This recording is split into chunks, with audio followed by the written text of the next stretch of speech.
सध्या राज्यामध्ये बदलापूर प्रकरणामुळे वातावरण तापले आहे।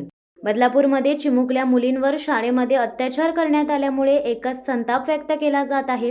अवघ्या 4 वर्षांच्या मुलीवर शिपाई नराधमाने केलेल्या या कृत्यामुळे राज्यभरातून रोष व्यक्त केला जात आहे। या प्रकरणामुळे विरोधकांनी सत्ताधाऱ्यांना घेरले आहे। या घटनेवर आधारित पुण्यामध्ये पोस्टर लागलेत। मुख्यमंत्री एकनाथ शिंदे यांना मामा म्हणून हाक मारत चिमुकल्या मुलींनी सुरक्षेची मागणी केली आहे। पुण्यात एका चौकात हे पोस्टर लागलेत।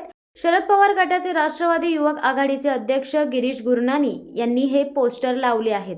गुरनानी यांचे नाव हे पोस्टरवर आहे।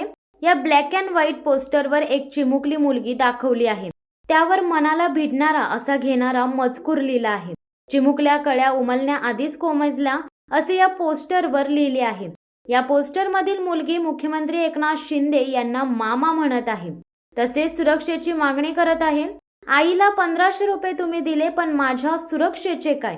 मुख्यमंत्री मामा, महाराष्ट्राला लाडकी बहीण नाही, सुरक्षित बहीण योजना पाहिजे, असा मजकूर या पोस्टरवर लिहिण्यात आलाय।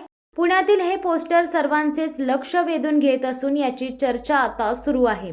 शिवसत्ता टाइम्स न्यूज ब्युरो, पुणे। दे धडक बेधडक वृत्त देणाऱ्या आपल्या शिवसत्ता टाइम्स न्यूज चॅनलला लाल बटन दाबून सबस्क्राईब करा आणि बेल आयकॉनला क्लिक करायला विसरू नका।